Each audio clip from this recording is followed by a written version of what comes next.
በስመ አብ ወወልድ ወመንፈስ ቅዱስ አሐዱ አምላክ አሜን። የልዑል እግዚአብሔር ቤተሰቦች የእናታችን የቅድስት ድንግል ማርያም የአስራት የበኩራት ልጆች እንኳን ለሰማዕቱ ለቅዱስ እስጢፋኖስ ወርሃዊ መታሰቢያ ክብረ በዓል እንዲሁም በዚህች ዕለት ታስበው ለሚውሉ ቅዱሳን ክብረ በዓል በሰላም በጤና ደረሳችሁ። ዝክር ሚዲያችንን ሰብስክራይብ፣ ላይክ እንዲሁም ሼር በማድረግ አገልግሎታችን እንድታበረታቱ ስንል እንዲሁም በየዕለቱ የምንለቅላችሁን የቤተ ክርስቲያናችን ገድላት፣ ድርሳናት እንዲሁም በየዕለቱ የሚነበቡትን በቅዳሴ መካከል ያሉትን መልእክታቶች የምናነብበት መንፈሳዊ ቻናል ስለሆነ ያበረታታችሁ እናንተም ደግሞ በቃል ኪዳናቸው እየተጎበኛችሁ እኛም ደግሞ አሰረ ፍኖታቸውን በመከተል የእነርሱን የፍሬያቸውን ዋጋ እንድንቀምስ የልዑል እግዚአብሔር መልካም ፈቃድ ይሁንልን። አሜን። ከዚህ በመቀጠል የሰማዕቱ የሊቀ ዲያቆናት የቅዱስ እስጢፋኖስን ታላቅ ሰማዕትነትና ተጋድሎውን በመሳሽ ትረካ እንዲህ በማለት እናቀርባለን።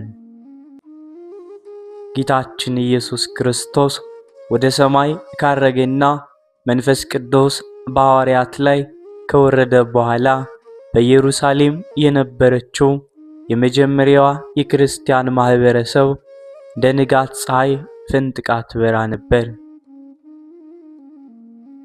አማኞች ሁሉ በአንድ ልብ ሆነው ይጸልዩ፣ ያላቸውን ንብረት ሁሉ እያመጡ በሐዋርያት እግር አጠገብ ያኖሩ፣ ማዕድንም በደስታና በየዋህነት አብረው ይቆርሱ ነበር። የቤተ ክርስቲያን ቁጥር በየቀኑ በታላቅ ፍጥነት ይጨምርም ነበር።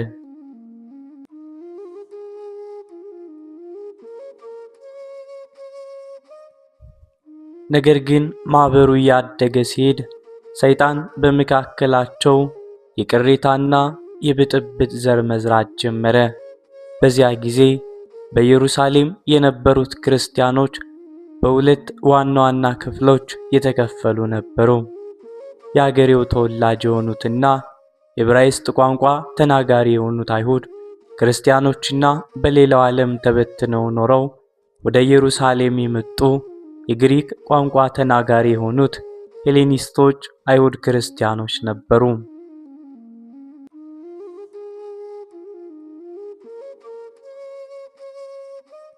ነገር ግን ማህበሩ ያደገ ሲሄድ ሰይጣን በመካከላቸው የቅሬታ ብጥብጥ መዝራት ጀመረ።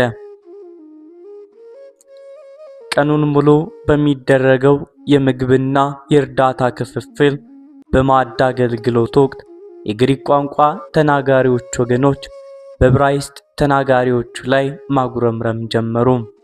ቅሬታቸውም የኛ መበለቶችና አረጋውያን በየቀኑ በሚደረገው አገልግሎት ችላ እየተባሉ ነው፣ ፍትሃዊ ክፍፍል የተደረገላቸው አይደለም የሚል ነበር።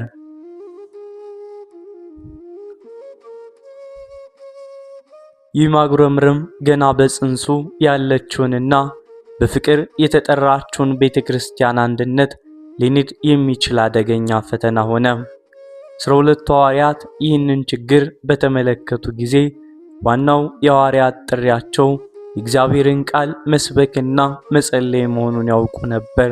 በማዕድ ክፍፍልና በቁሳቁስ አስተዳደር ላይ ጊዜያቸውን ሙሉ ካጠፉ ሰፊውን የወንጌል አገልግሎት ሊያስተጓጉሉ እንደሚችሉ ተረዱም።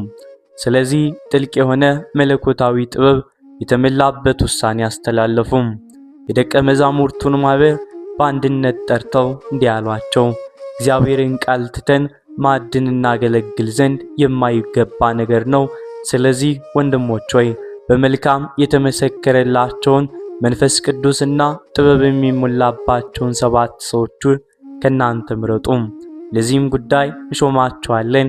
እኛ ግን ለጸሎትና ቃሉን ለማገልገል እንተጋለን።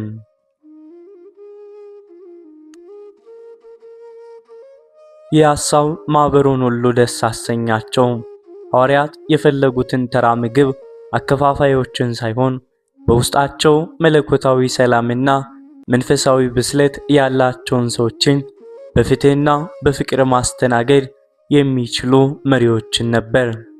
በሕዝቡ ሁሉ ምርጫ የመጀመሪያ ሆኖ ስሙ የተጠራው አንድ ወጣት ነበር። እርሱም እስጢፋኖስ ይባል ነበር። መጽሐፍ ቅዱስ ስለ እርሱ ሲመሰክር እምነትና መንፈስ ቅዱስ የመላበት ሰው ይለዋል። እስጢፋኖስ ማለት በግሪክ ቋንቋ አክሊል ወይንም የክብር ዘውድ ማለት ነው። እርሱ ገና ሳይመረጥና ሳይሾም በሕይወቱ በንግግሩ በጸባዩና በእግዚአብሔር ፊት በነበረው መገዛት የተመሰከረለት ወጣት ነበር።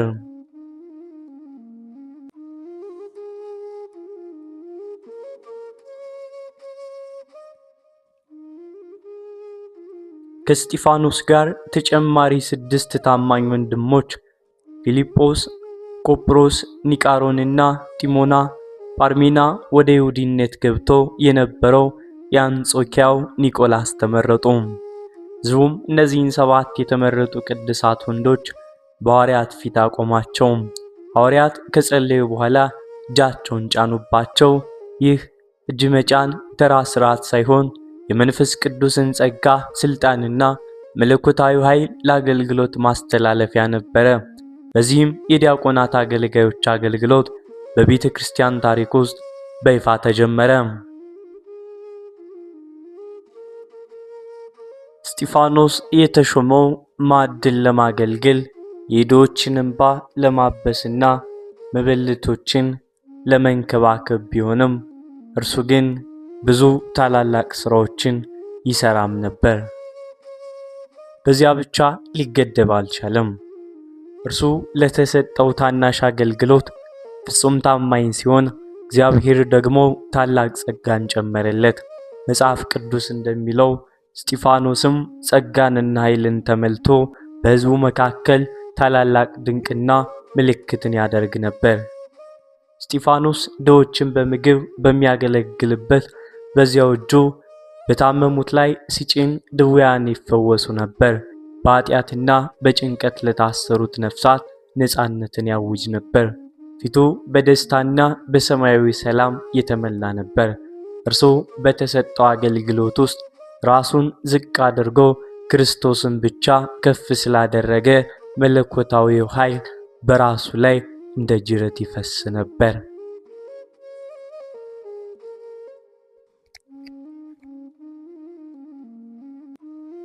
የቤተ ክርስቲያን አንድነት ታደሰ፣ ፍቅርም እየበለጠ ነገሰ፣ የእግዚአብሔርም ቃል እየሰፋ ሄደ።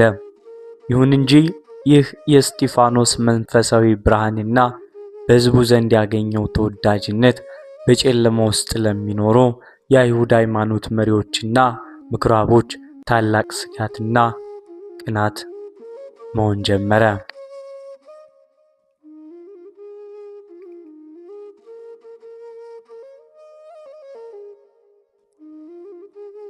ታላቁ ፈተናና መንፈሳዊ ውጊያ በደጃፉ ላይ ቆሞም ነበር። ቅዱስ እስጢፋኖስ በሐዋርያት እጅ መጫን በዲያቆንነት ከተሾመ በኋላ የኢየሩሳሌም ድሆችና መበለቶች በማዕዱ ዙሪያ ፍጹም ፍትህንና መጽናናትን አገኙ። ነገር ግን የእስጢፋኖስ አገልግሎት በቁሳቁስ ክፍፍል ብቻ አልተገደበም። መንፈስ ቅዱስ በእርሱ ላይ ያሳደረው ጸጋ ልክ እንደ መላ ፈሳሽ ወንዝ ወደ ውጭ ይገነፍል ነበር።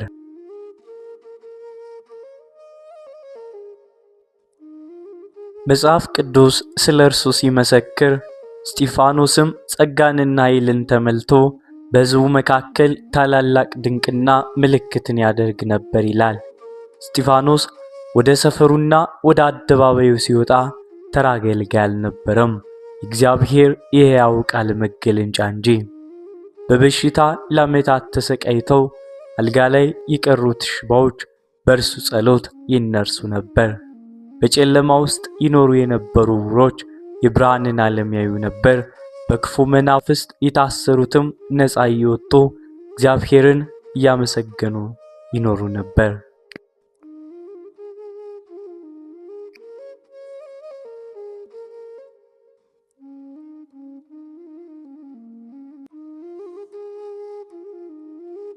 በኢየሩሳሌም ሕዝብ ዘንድ የእስጢፋኖስ ስም እንደ ማር ይጣፍጥ ጀመር። እርሱ የሚያደርጋቸው ታምራት ሰዎችን ወደ ክርስቶስ ፍቅር የሚስቡ መግነጢሶች ነበሩ። ይህ ታላቅ መንፈሳዊ መነቃቃት ግን በኢየሩሳሌም በነበሩትና በሕግ አዋቂነታቸው በሚመኩት የሃይማኖት መሪዎች ዘንድ ታላቅ መናወጥን ፈጠረ። በተለይም ከኢየሩሳሌም ውጭ ከተለያዩ የዓለም ክፍሎች ማለትም ከሮማ ግዛት፣ ከአፍሪካና ከእስያ መጥተው በኢየሩሳሌም ባቋቋሟቸው ምኩራቦች ውስጥ የሚሰበሰቡና ከፍተኛ ትምህርት ያላቸው አይሁድ የእስጢፋኖስ ዝና ሊያሳርፋቸው አልቻለም።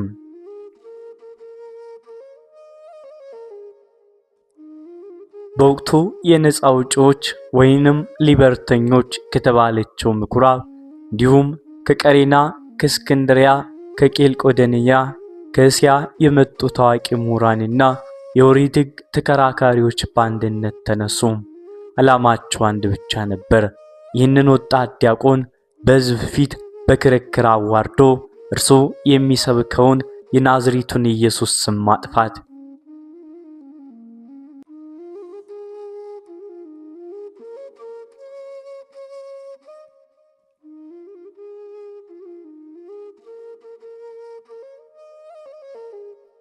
እነዚህ ሰዎች በዓለም አቀፍ ትምህርት የሰለጠኑ፣ በግሪክ ፍልስፍናና በዕብራይስጥ ሕግ የተካኑ፣ የቃላት ድርድርና ክርክር ጠቅላይ መሪዎች ነበሩ።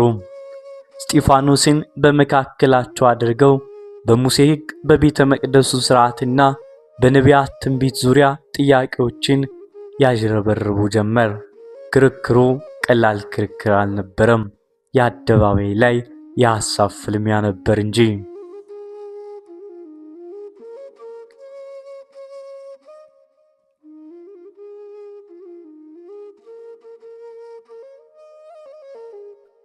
ነገር ግን ሳይንሳዊ ፍልስፍናና እውቀታቸውን ይዘው የመጡት እነዚህ ሊቃውንት ያልተረዱት አንድ ታላቅ ምስጢር ነበር። እነርሱ ሊከራከሩ የመጡት ከተራው የገሊላ ዓሣ አጥማጅ ወይንም ከሰው ዕውቀት ጋር አልነበረም፣ በውስጡ ካለው ከራሱ ከመንፈስ ቅዱስ ጋር እንጂ። እስጢፋኖስ ለጥያቄያቸው መልስ መስጠት ሲጀምር ቃላቶቹ ስለታም ሰይፍ የሰዎችን ልብ ይሰነጥቁ ነበር። የብሉይ ኪዳንን ምስጢር ፍርጥርጥ አድርጎ ሲያሳያቸው ያንዳንዱ የሙሴ ሕግ እንዴት ወደ ኢየሱስ ክርስቶስ እንደሚያመለክት በምክንያትና በማስረጃ ሲያቀርብላቸው የክርክር መድረኩ ተገለባበጠ። መጽሐፍ ቅዱስ ያንን አስደናቂ ትንቢት እንዲህ ሲል ይገልጸዋል። ይናገርበት የነበረውን ጥበብና መንፈስ ሊቋቋሙ አልቻለም ይላል።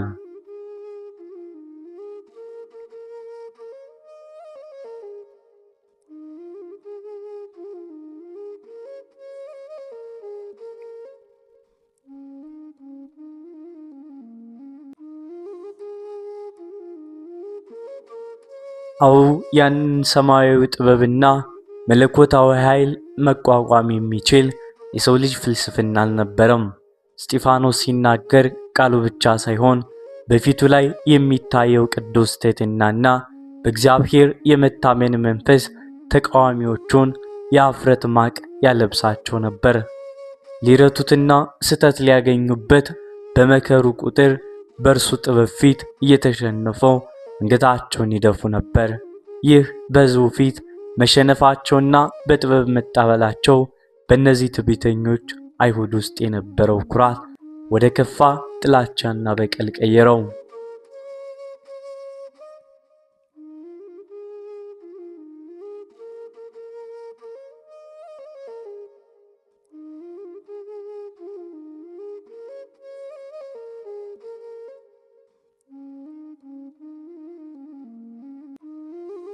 በሐቅና በሐሳብ ማሸነፍ ያቃታቸው ሰዎች ወደ ሌላ አደገኛ ክፉ መንገድ መጓዝ ጀመሩ። በውስጣቸው የምቀኝነትና የቁጣ እሳት ይነድ ነበር። እስጢፋኖስን በግልጽ መድረክ ማሸነፍ እንደማይችሉም ሲረዱ ከጀርባ ሆነው እርሱን የሚያጠፉበትን የሴራ መረብ መዘርጋት ጀመሩ። የኢየሩሳሌም ሰማይ በእስጢፋኖስ ላይ እየጠቆረ የፈተናው ማዕበል እየበረታ መጣ።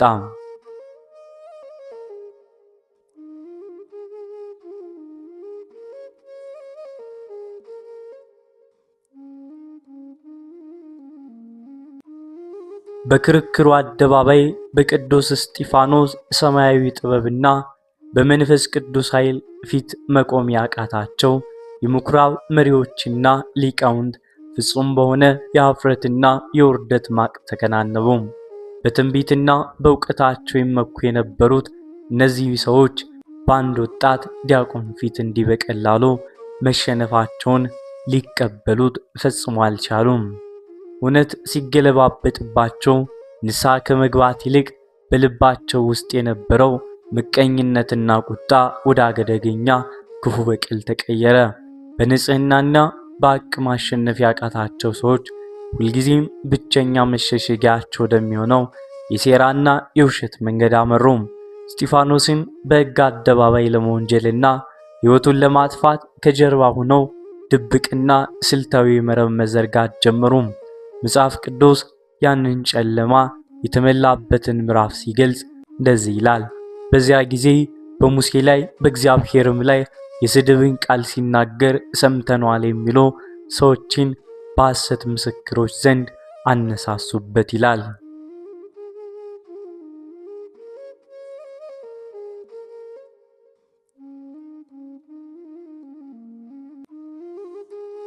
ይህ በስውር የተሸረበው ሴራ እጅግ መርዛማ ነበር። በወቅቱ በአይሁድ ማህበረሰብና ሕግ በዛም ውስጥ እጅግ የከፋና በቀጥታ በሞት የሚያስቀጣው ትልቅ ወንጀል። በእግዚአብሔርና በሙሴ በኦሪት ሕግ ላይ ስድብ በመናገር ወይንም ክህደት በመናገር በማስተማር አይሁድ ይህንን ስም ከሰሙ ደማቸው ይፈላል።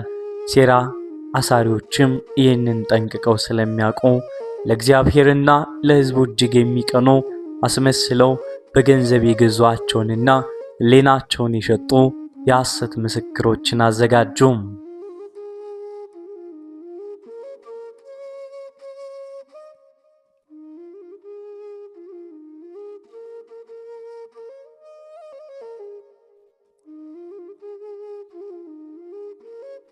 እነዚህ የሐሰት ወሬዎችና ወንጀሎች በሕዝቡ መካከል በስውር መርጨት ጀመሩ። ወሬው ልክ እንደ እሳት ሰደድ እሳት በኢየሩሳሌም ሰፈሮች ሁሉ ተሰራጨ። አንድ እስጢፋኖስ የሚባል ወጣት መጥቶ የጥንቱን ሃይማኖታችንንና ቅዱሱን ሕጋችንን ሊያፈርስ ነው የሚል የሐሰት ፕሮፓጋንዳ ነዙ። በዚህ ምክንያት እውነቱን ያልተረዱትን ተራውን ሕዝብ የከተማዋን ሽማግሌዎችና የኦሪት ሕግ ጸሐፍቶችን ሳይቀር በቁጣና በትርምስ እንዲነሳሱ አደረጓቸው። አየሩ ሁሉ በክስና በቁጣ ተመላ። ሕዝቡና መሪዎቹ በእስጢፋኖስ ላይ ክፉኛ ገሱ፣ ተነሳሱበት። በመጨረሻም ያቀዱት የሴራ ቀን ሲደርስ ማዕበሉ በአንድነት ተነሳ፣ ንፋሱም ነፈሰ፣ አቧራውም ሁሉ በነነ። ሁሉም በእስጢፋኖስ ላይ ተነሳሳበት።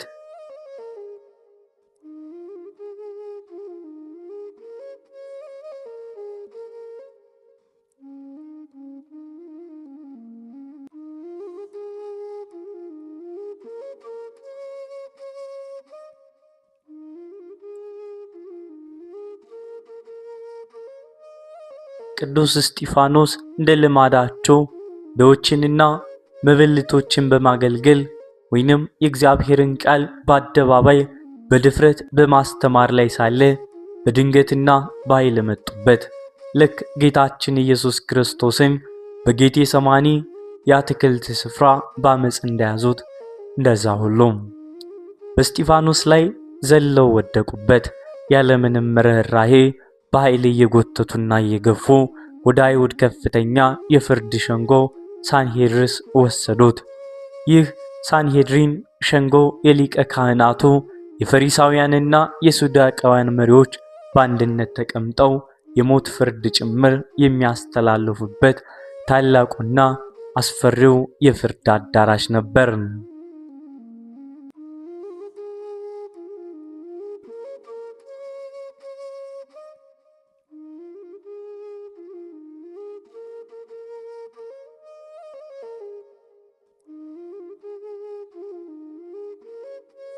ከጥቂት ወራት በፊት ጌታችን ኢየሱስ ክርስቶስን ለሞት አሳልፎ የሰጠው ሐዋርያትንም እየገረፈ በኢየሱስ ስም እንዳታስተምሩ ብሎ ያስፈራራው ያው ጨካኝ ሸንጎ ነበር። እስጢፋኖስ በዚህ አስፈሪ አዳራሽ መካከል ብቻውን እንዲቆም ተደረገ። በዙሪያው የነበሩ ዳኞችና መሪዎች ዓይኖቻቸው በጥላቻና በደም ፍላጎት ቀልተው ነበር። ወዲያውኑ በገንዘብ የተገዙት የሐሰት ምስክሮች በሸንጎው ፊት ቆሙና ክሳቸውን በታላቅ ድምፅ አቀረቡበት።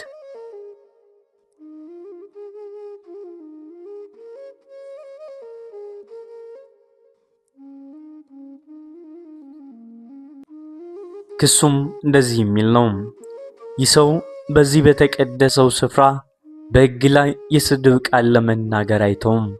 ይህ የናዝሬቱ ኢየሱስ ይህንን ስፍራ ያፈርሰዋል፣ ሙሴም ያስተላለፈልንን ሥርዓት ይለውጣል ሲል ሰምተነዋልና። ክሱ ሙሉ በሙሉ እውነትን የተከሰሰበት የሐሰት ክስ ነበር። እስጢፋኖስ የሰበከው ስለ ቤተ መቅደሱ መፍረስ ሳይሆን እውነተኛው የእግዚአብሔር ክብር በሰው ልብ ውስጥ ስለማደሩ ነበር። እርሱ የሰበከው ሙሴን መሳደብ ሳይሆን ሙሴ ራሱ ትንቢት የተናገረለትን መሲህ ክርስቶስን ነበር። ነገር ግን የሸንጎ አየር በውሸትና በጥላቻ ተመርዞ ነበር። በአዳራሹ ውስጥ ታላቅ የጸጥታና የውጥረት ሰዓት ነገሰ። ሁሉም የሸንጎ አባላት፣ የሐሰት ምስክሮቹና በቦታው የነበሩት ጠባቂዎች ሁሉ ይህ የተከሰሰው ወጣት ምን ሊናገር ወይንም ምን ሊያደርግ እንደሚችል ለማየት ትኩር ብለው ወደ እስጢፋኖስ ተመለከቱ። የሞት ጥላ በአዳራሹ ውስጥ ቢያንዣብብም እስጢፋኖስ ግን የሚገርም ሰማያዊ ምስጢር በፊቱ ላይ ሊያሳይ ተዘጋጅቶም ነበር።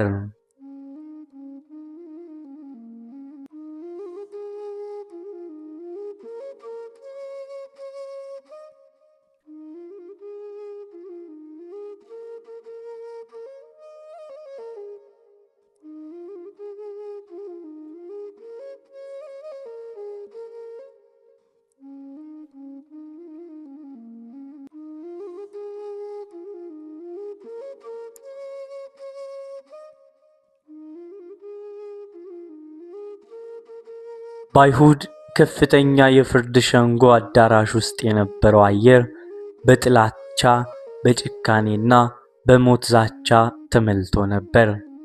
የሐሰት ምስክሮቹ ይህ ሰው በተቀደሰው ስፍራና በሕግ ላይ የስድብ ቃል መናገር አይተውም እያሉ የሐሰት ወንጀላቸውን አውርደው ሲያበቁ በአዳራሽ ውስጥ የነበሩት ዳኞች፣ ጻፍቶችና የሃይማኖት መሪዎች ሁሉ በአንድነት ቁጣቸው ገንፍሎም ነበር። ከጥቂት ወራት በፊት የናዝሬቱን ኢየሱስን ለስቅላት የዳረገው ያው የክፋት መንፈስ አሁን ደግሞ በዚያ ወጣት ዲያቆን ላይ ጥርሱን አፋጭቶ ተነሳ። ማንኛውም ተራ ሰው በዚያ አስፈሪ የፍርድ አደባባይ ፊት ቢቆም በፍርሃት ይንቀጠቀጣል፣ ፊቱ ይገረጣል፣ ወይንም ሕይወቱን ለማዳን ይማጸናል። ነገር ግን በቅዱስ እስጢፋኖስ ላይ የሆነው ነገር ፍጹም ከሰው ልጅ ተፈጥሮ በላይ የሆነ ድንቅ ታላቅ ታምር ነበር። መጽሐፍ ቅዱስ ያንን ታሪካዊ መለኮታዊ ቅጽበት እንዲህ ሲል ይዘግበዋል። በሸንጎው የተቀመጡት ሁሉ ትኩር ብለው ወደ እርሱ በተመለከቱት ጊዜ ፊቱ እንደ መልአክ ፊት ሆኖ አዩት።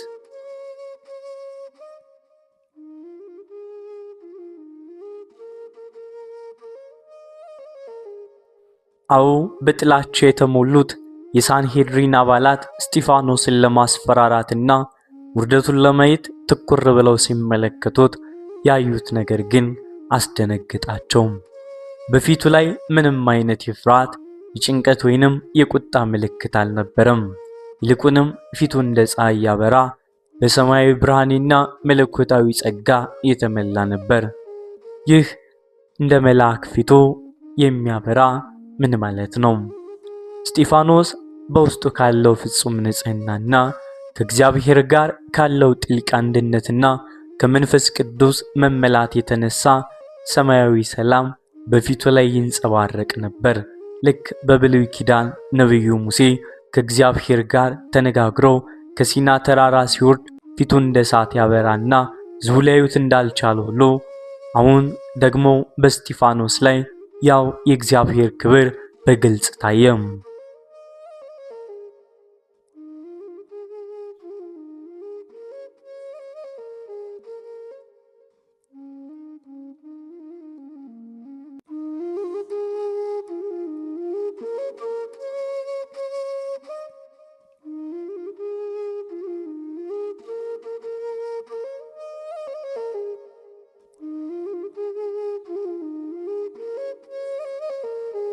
ያ የፊቱ ብርሃን ለከሳሾቹ ታላቅ መልስ ነበር። እርሱ በሙሴ ላይ ተሳደበ ተብሎ ተከሷል። ነገር ግን እግዚአብሔር ሙሴን ባከበረበት በዚያው ሰማያዊ ብርሃን እስጢፋኖስን በሸንጎ ፊት አከበረው። የእርሱ ፊት መብራት እርሱ የክፋትና የስድብ ሰው ሳይሆን የሰማይ መላእክት የሚቀኑበት የእግዚአብሔር ታማኝ አገልጋይ መሆኑን በነጻ የሚመሰክር ሕያው ማስረጃ ሆነ። በአዳራሽ ውስጥ የነበረው ጩኸትና ጫጫታ ጸጥ አለ። የክፋቱ መሪዎች በብርሃኑ ፊት ላፍታም ደነገጡ። ሊቀ ካህናቱ ያንን ሰማያዊ ግርማ ሞገስ እያየ በውስጡ ያለውን መንቀጥቀጥ ለመደበቅ እየሞከረ የፍርድ ሥርዓቱን ለመቀጠል ድምፁን አውጥቶ ጠየቀው። ይህ ነገር እንዲህ ነውን? ይህ ጥያቄ እስጢፋኖስን ራሱ እንዲከላከል ወይንም ክሱን እንዲያስተባብል የተሰጠው ታላቅ ዕድል ነበር። ነገር ግን እስጢፋኖስ ራሱን ለማዳን የሚከራከርበት ሰዓት አልነበረም። ይልቁንም በፊቱ ላሉት ነፍሳቸውን ለሸጡ መሪዎች የመጨረሻቸውንና ታላቁን የእውነት መስኮት የሚከፈትበት የብሉይ ኪዳንን ምስጢር የሚገልጽበት ታሪካዊ መድረክ ነበር። ፊቱ መልአክ እያበራ እንዲሁም ምድራዊ መልአክ እየመሰለ በሰማያዊ ድፍረትና ጥበብ ተመልቶ ያንን ረጅምና ኃይለኛ የመከላከያ ንግግሩን ለመጀመር አንደበቱን ከፈተ።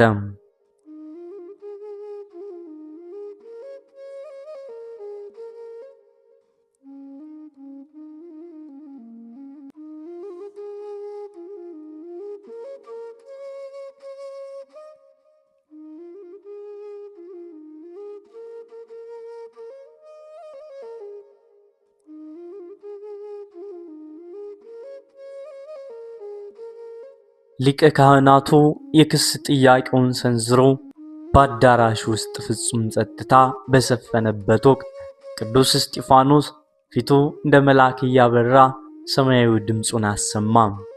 እርሱ በሐሰት የተከሰሰበትን ቤተ መቅደስንና የሙሴን ሕግ ይሰድባል የሚለውን ወንጀል በቀጥታ ለማስተባበል አልሞከረም። ይልቁንም የአይሁድ ታሪክ ከምንጩ በመጥቀስ ለሕጉና ለነቢያት ፍጹም ክብር እንዳለው እያሳየ የከሳሾቹን ክፉ ማንነት የሚያጋልጥ ጥልቅ ትምህርት መስጠት ጀመረ።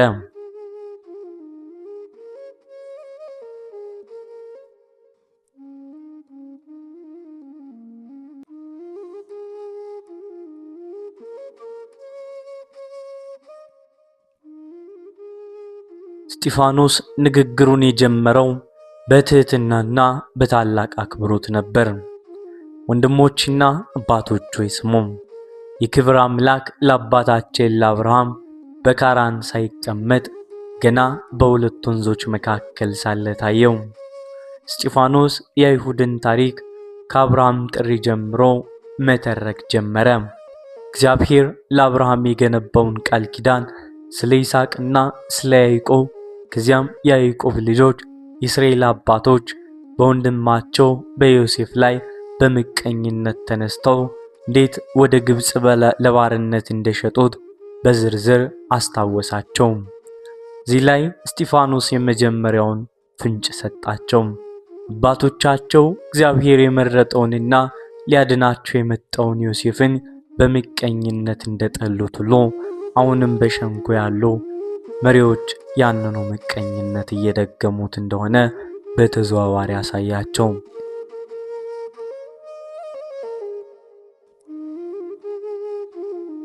በመቀጠልም ታላቁን ነቢይ ሙሴን ወደ ማንሳት ተጋገረ። እርሱ በሙሴ ላይ የስድብ ቃል ተናገረ ተብሎ ነበር የተከሰሰው። እስጢፋኖስ ግን ሙሴ እንዴት በእግዚአብሔር ፊት የተመረጠ በግብፅ ጥበብ ሁሉ የሰለጠነና ሕዝቡን ከባርነት ለመውጣት ነፃ የተላከ ታላቅ መሪ መሆኑን መሰከረ። ነገር ግን እስራኤላውያን በግብፅ ሳሉ ሙሴን አንተን በላያችን አለቃና ፈራጅ አድርጎ የሾመ ማን ነው ብለው እንዳልተቀበሉትና እንዳሳደዱትም አስታወሳቸው።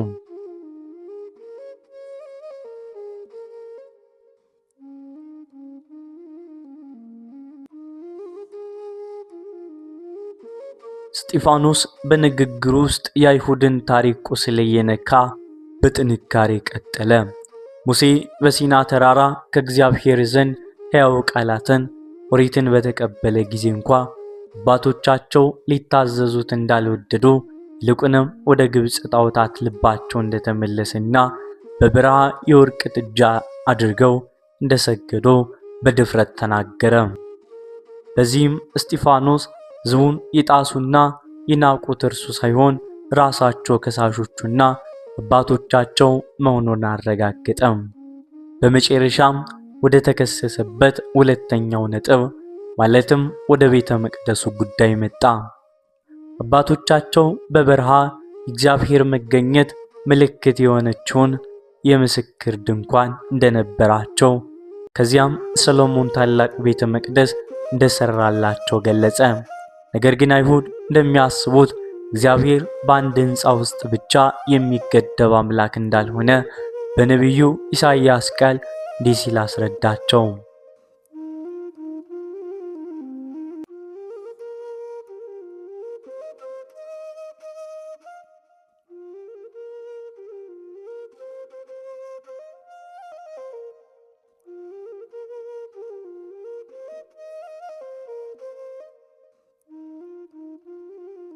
ልዑል ግን እጅ በሠራው አይኖርም። ነቢዩ ሰማይ ዙፋኔ ነው፣ ምድርም የእግሬ መረገጫ ናት፣ ለእኔ ምንም አይነት ቤት ትሰራላችሁ ይላል ጌታ። ወይም የማርፍበት ስፍራ ምድር ነው፣ ይህንስ ሁሉ እጄ የሠራችሁ አይደለምን እንዳለ የንግግር በሸንጎ ውስጥ የነበሩት መሪዎች ክፉኛ መታቸው። እስጢፋኖስ እግዚአብሔርን ከቤተ መቅደስ ድንጋዮች በላይ አውጥቶ በሰማያዊ ግርማ ላይ ያሳያቸው።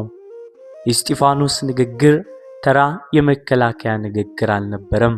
ከአብርሃም እስከ ሰሎሞን ያለውን ታሪክ ሰንሰለት በመዘርጋት እግዚአብሔር ሁልጊዜ ታማኝና አዳኝ ሲሆን፣ ሕዝቡና መሪዎቹ ግን ሁልጊዜ አመፀኞችና የእግዚአብሔርን አደራ አርካሾች እንደነበሩ የሚያሳይ መለኮታዊ ክስ እንጂ። በአዳራሽ ውስጥ የነበሩት ካህናትና ጸሐፍቶች ቁጣቸው ውስጣቸውን ይበላው ጀመር። እስጢፋኖስ ግን ንግግሩን ወደ ማጠቃለያውና ወደ ታሪኩ እጅግ አስደንጋጭ ክፍል ሊያመራው ተዘጋጀ።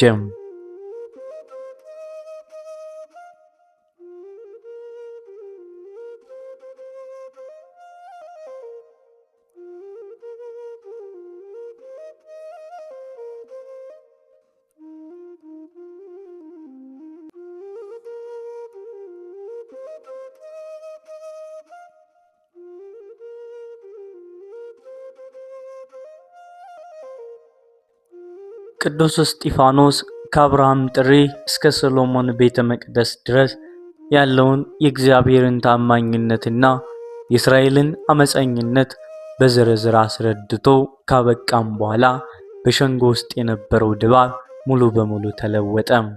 የእስጢፋኖስ ድምፅ ከተራ ተከሳሽነት ወጥቶ የእግዚአብሔርን የፍርድ ቃል እንደሚናገር እንደ እውነተኛ ነቢይ በኃይልና በድፍረት ያስተጋባ ጀመር።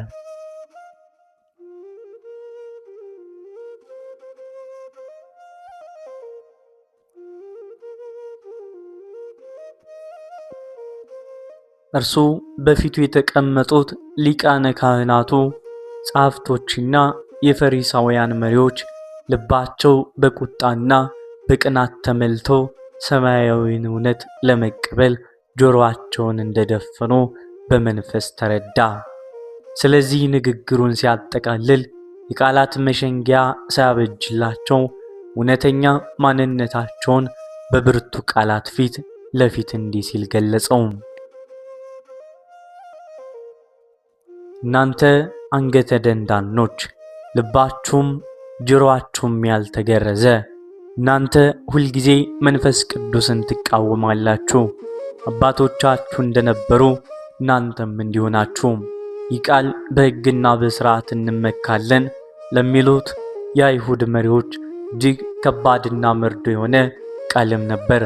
ልባችሁና ጆሮአችሁ ያልተገረዘ ማለቱ በሥጋ የአይሁድ ወገን ቢሆኑም በውስጣቸው ግን እንደ አረማውያን ከእግዚአብሔር የራቁ መሆናቸውን የሚያጋልጥ ታላቅ ድፍረት ነበር።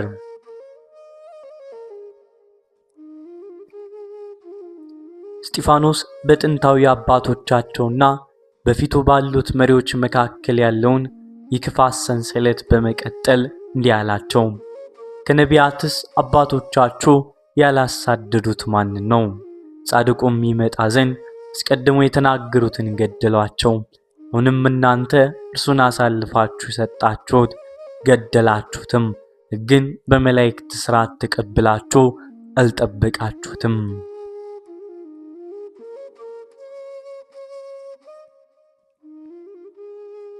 እስጢፋኖስ የክሳቸውን ሰይፍ ወደ ራሳቸው መለሰው።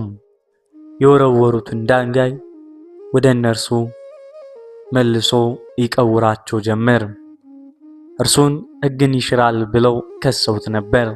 እርሱ ሕጉን የተቀበላችሁት እናንተ ናችሁ፣ ነገር ግን የገደላችሁትና ያልጠበቃችሁት እናንተ ራሳችሁ ናችሁ አላቸው።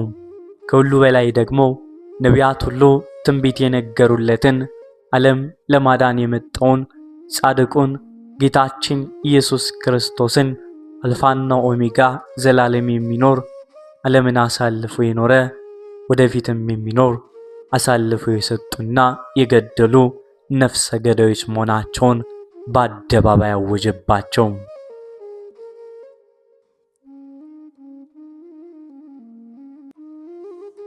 ይህ እውነት ፍጹም መራርና የሚያቃጥል ነበር።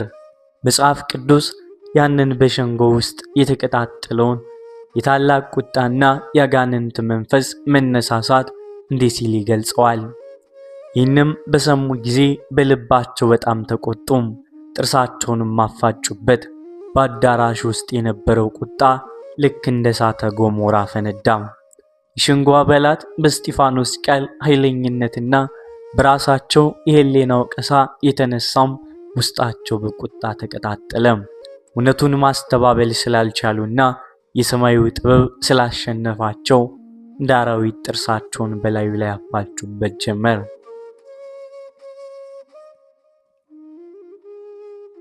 ዓይኖቻቸው በጥላቻ ቀልተው ወጣቱን ዲያቆን በሕይወት ለማጥፋት የመጨረሻው የጭካኔ ጫፍ ላይ ደረሱ።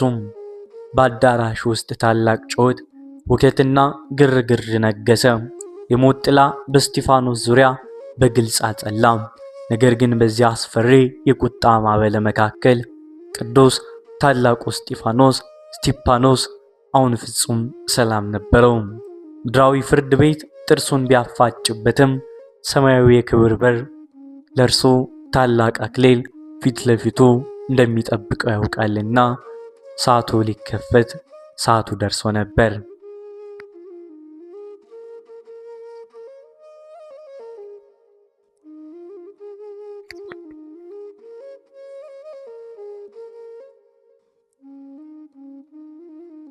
በፍርድ ሸንጎ አዳራሽ ውስጥ የነበረው ክርክርና ጩኸት የአራዊትን ጩኸት ይመስል ነበር።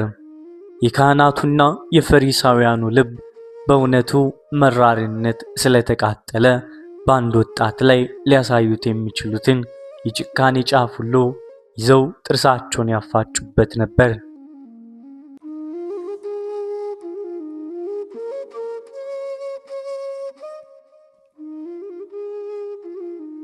ማዕበሉ በላዩ ላይ ቢነሳም ቅዱስ እስጢፋኖስ ግን ወደ ምድራውያኑ ዳኞች አልተመለከተም፣ ከነርሱ ምሕረትን አልለመነም።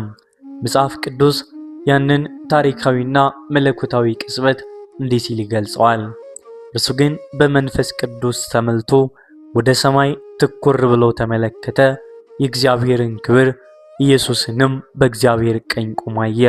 ምድራዊ ሸንጎ በጥላቻና በሞት ሲፈርድ፣ እርሱ ሰማያዊ ሸንጎ ግን በክብርና በደስታ ተገለጸለት።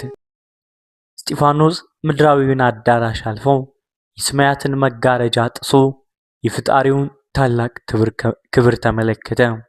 ጌታችን ኢየሱስ ክርስቶስ በክብር ዙፋን ላይ ተቀምጦ ሳይሆን ታማኙን አገልጋዩን ለመቀበልና አክሊል ለመሸለም ቆሞ አየው።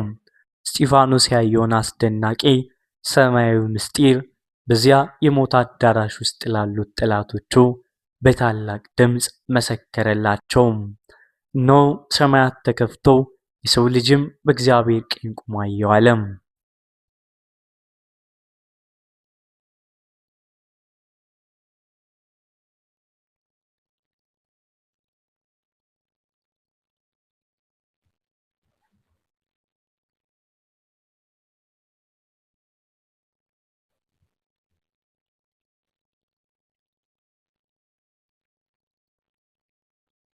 ይህ የመጨረሻ ምስክርነቱ በአይሁድ መሪዎች ላይ የመጨረሻውን ቁጣ ቀሰቀሰ። ሰማያዊውን እውነት ለመስማት ፍጹም ፈቃደኛ አልነበሩምና በታላቅ ድምፅ ጮኹ፣ ጆሮአቸውንም በጣቶቻቸው ደፈኑ። በአንድ ልብ ሆነው ሁላቸውም በአንድነት ዘለሉበት። የፍርድ ሥርዓቱ እንኳ ሳይጠብቁ ያለምንም ርኅራኄ በኃይል እየጎተቱ ከኢየሩሳሌም ከተማ ቅጥር ውጭ አውጥተው ይወግሩት ዘንድ ወሰዱት።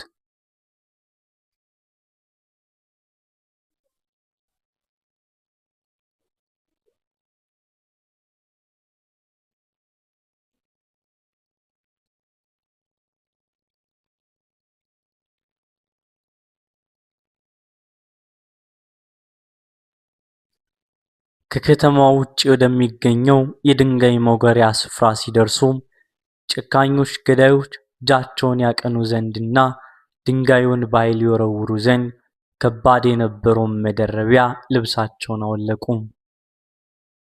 ያንንም ልብሳቸውን ሳውል በሚባለውና የክርስቲያኖችን መጥፋት እጅግ ይናፍቅ በነበረው ወጣት እግር አጠገብ ጠባቂ አድርገው አስቀመጡት። ሳውልም በኋላ ሐዋርያው ቅዱስ ጳውሎስ የሆነው በዚያ ወጣት ሞት ፍጹም ተስማምቶ ነበር።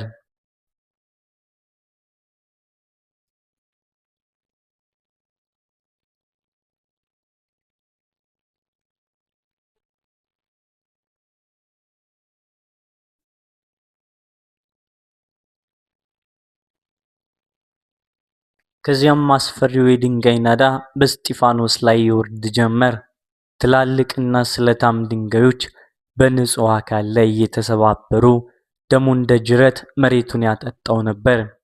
ስቃዩና ጭንቁ የበረታ ቢሆንም የእስጢፋኖስ አንደበት ግን ቅሬታን ወይንም መርገምን አላወጣም። እርሱ በድንጋዩ ናዳ መካከል ሆኖ ነፍሱን ወደ ሰማይ አባት እንዲህ ሲል አቀረበ።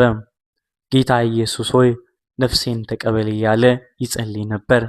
በመጨረሻም ኃይሉ እያለቀ ሲሄድና ሕይወቱ ልትወጣ ስትል በዚያ በደመና በቆሰለ አካሉ የመጨረሻው ኃይል አስተባብሮ በጉልበቱ ተንበረከከ። ለሚወግሩት ለሚያሰቃዩትና ሕይወቱን ለሚቀጥፏት ጠላቶቹ ፍጹም መለኮታዊ የሆነውን ፍቅርና ምሕረት አሳየ። ልክ ጌታው በዕፀ መስቀል ላይ ሆኖ አባት ሆይ የሚያደርጉትን አያውቁምና ይቅር በላቸው እንዳለ ሁሉ እስጢፋኖስም በታላቅ ድምፅ ጮሆ ጌታዬ ሆይ ይህንን ኃጢአት አትቁጠርባቸው አለ። ይህንን ታላቅ የፍቅር ጸሎት ከጸለየ በኋላ መጽሐፍ ቅዱስ በጥልቅና በሚያምር አገላለጽ አንቀላፋ ይለዋል። አዎ እርሱ አልሞተም፣ ይልቁንም ከምድራዊ ፈተናና መከራ አርፎ በሰማያዊ ክብር ውስጥ ተኝቶ አረፈ።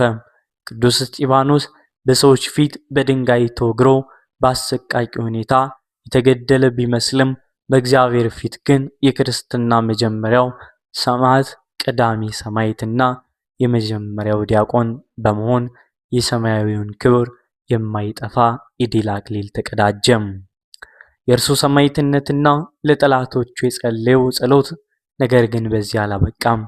ልብሱን ይጠብቅ በነበረው በሳውል ወይንም በጳውሎስ ሕይወት ላይ ታላቅ መንፈሳዊ ተጽዕኖ ጥሎ ያለፈና የቤተ ክርስቲያን የወንጌል እሳት በዓለም ሁሉ እንዲቀጣጠል ያደረገ እርሱ ሕያው ዘር ሆነ።